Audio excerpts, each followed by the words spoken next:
What's up, gamers? It's your boy JKon. Welcome to another video. Today's video is going to be a little bit different than I think a little bit of my other videos, and it's going to be more about a rant slash talk. So yeah, if you enjoy that kind of thing and my thoughts, stick around. If you're new to the channel, welcome. If you're not, welcome back.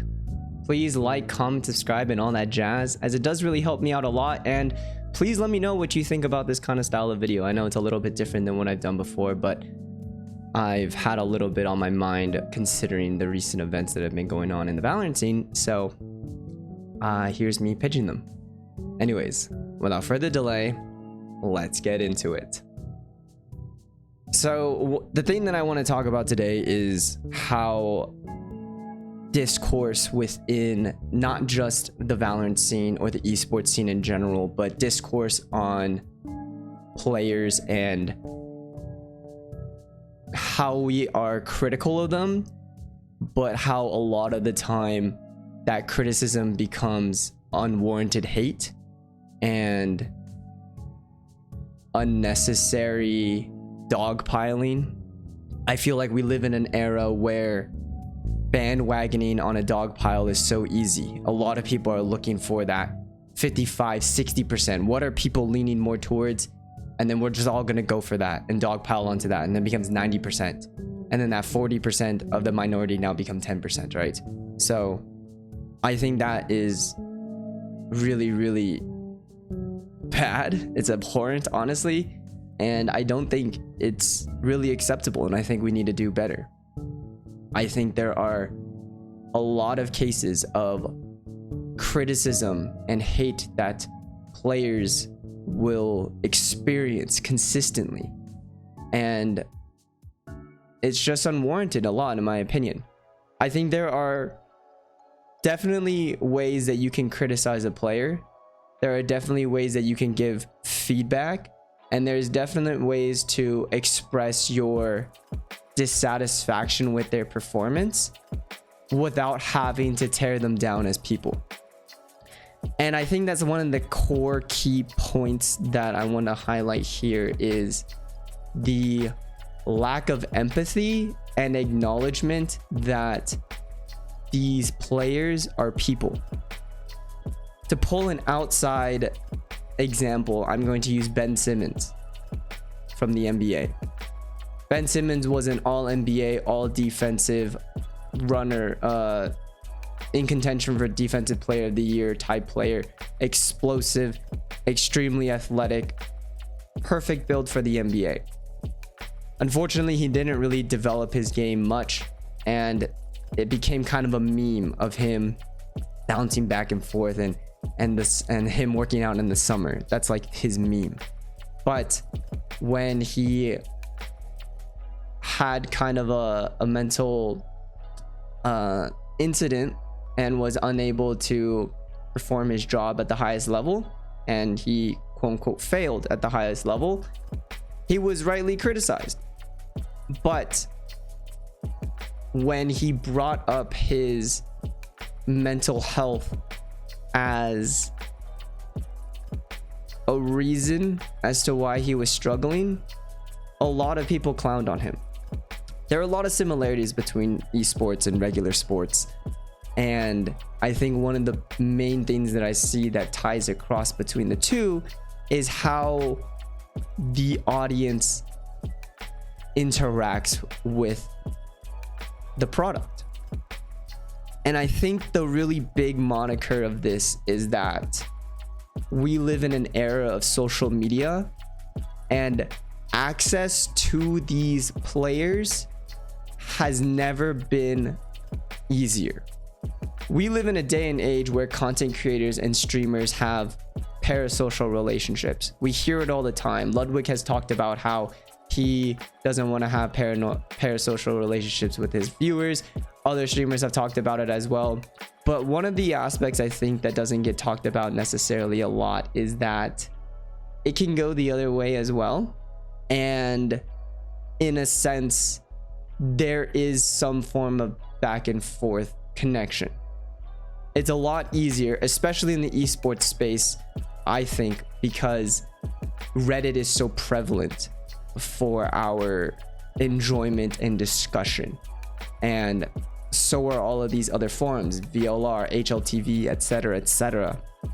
But having that easy access to spew an idea to the masses means also that the people that you were talking about have easier access to see it as well.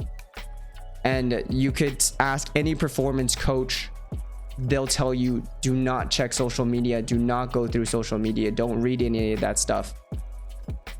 But you and I both know that's near impossible, especially with the most recent generations. Social media has been so ingrained within our DNA at this point that people find it a red flag if they don't have social media, which is an interesting perspective, because 10 years ago it was kind of weird that you had social media and you were sharing all of these things around on the internet. It's kind of crazy what people share on the internet, but that's beside the point. What I mean to say is that there is a better way to show dissatisfaction and communicate criticism that doesn't go into hate, and we need to remind ourselves that they're human. I will be honest, I'm not a saint. I don't want to say I'm taking the high road here. I don't want to say that I've never been toxic in my life or any of those things, because I have. But as I've gotten older and matured and learned more, I want to continue to push the idea that, yeah, the world really sucks, but we can still see it in a more positive light. I'll be honest, I'm what I call a realistic cynic. You know, I don't really believe too much. I don't really have too much hope all the time, but I'm trying to change that. I'm trying to see the more of the brighter aspect of it. I think there's ways that we can praise all of these players without having to tear them down all the time. Yes, Fnatic were a super team last year and now they are struggling this year. But guess what? They still were able to make an incredible run to this event. Not to say that other teams couldn't have performed better, or maybe other teams deserved the spot, but Fnatic took their opportunity and were able to make it. That deserves a lot of credit and a lot of praise. Playing this schedule that they are doing is a very, very difficult task, and I don't think a lot of people understand how much goes into it. For example, during split 1, I bit off more than I could chew. I was like, I'm going to cover every single region every day. So I watched every Valorant match, all the VODs, every single one, and I was dying. I was legitimately exhausted. I was brain overloaded with information, and that was in hopes of just being able to present it in a more concise manner for all of you. Now think about having to do that, as well as continually reinvent yourself, as well as being an emotional leader for your team, as well as being an IGL for your team or a regular player. How many of you can say that you showed up to work 100% ready to give it your all every single day? Because reality check, nobody does that. And there is an air of expectation that these players and that everybody competing has to show up and be on their 100% all the time. But that's just not how it works. And that is a combination of expectation and understanding. And I think too many people have high expectations with too little understanding. So we can do a lot better as a community. I think there's so many people out there that hide behind the veil of anonymity, quote unquote, because on a VLR forum, I'm just a username. On Reddit, I'm just a username. On Twitter, if you don't tie yourself to anything and you're just a regular Twitter user, you could just be a username. But people have to know that Just because you're a username doesn't mean what you say doesn't mean anything. I'll confidently say that I struggle a lot with mental health. I've had depression for a very, very, very long time. I'm neurodivergent, so I'm learning how to deal with all of that. And it's a struggle. It's a path. It's difficult.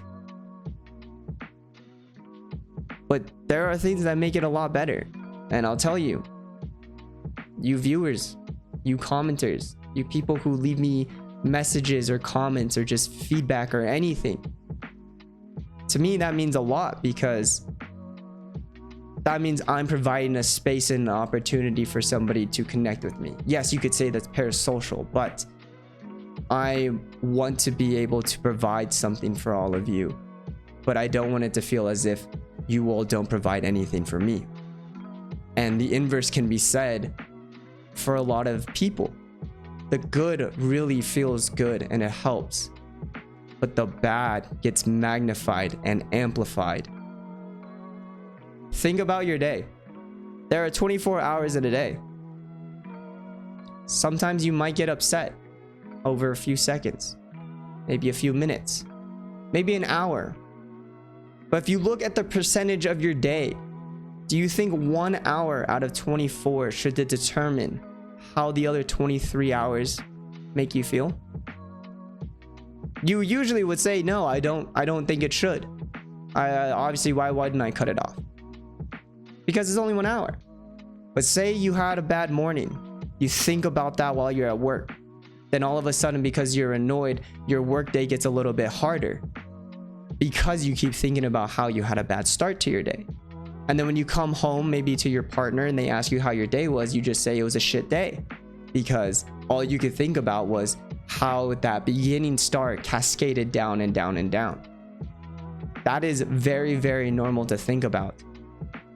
And reading these comments or even hearing these criticisms from other people really, really magnifies and amplifies. And anybody who has ever been in a dark place will know that seeing those tiny spots of bright lights, they're very difficult to hold on to when there's so much darkness coming in. And when you keep getting hit with more and more in darkness, those bright spots start to fade really quickly. So all I'm really just saying, kind of to wrap up this rant and talk a little bit, is that be kinder to everybody. Be kinder to yourselves. Something that I try to remind myself all the time, because I'm not kind to myself. Everyone's biggest critic will be themselves. Anything that you say was probably not worse than what somebody is telling themselves. But that doesn't make it right for you to say it, because that just adds on to that negative feeling that they already are experiencing. Empathy is very, very, very difficult.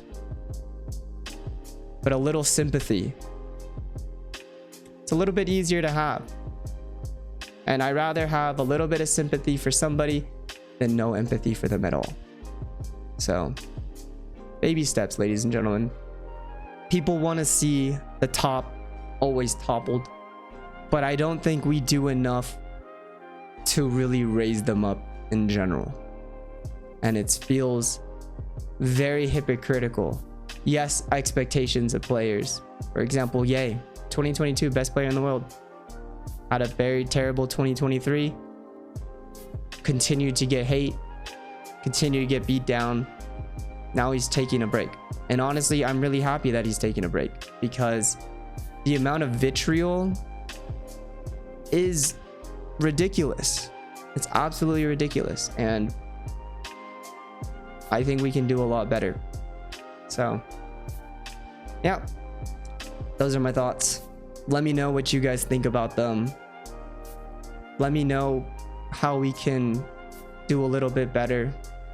I know commentary, narratives, storylines, etc., all of it kind of feeds into one another, but there can be a much healthier approach and a better approach than just wanting to tear down all the giants that we've seen before us.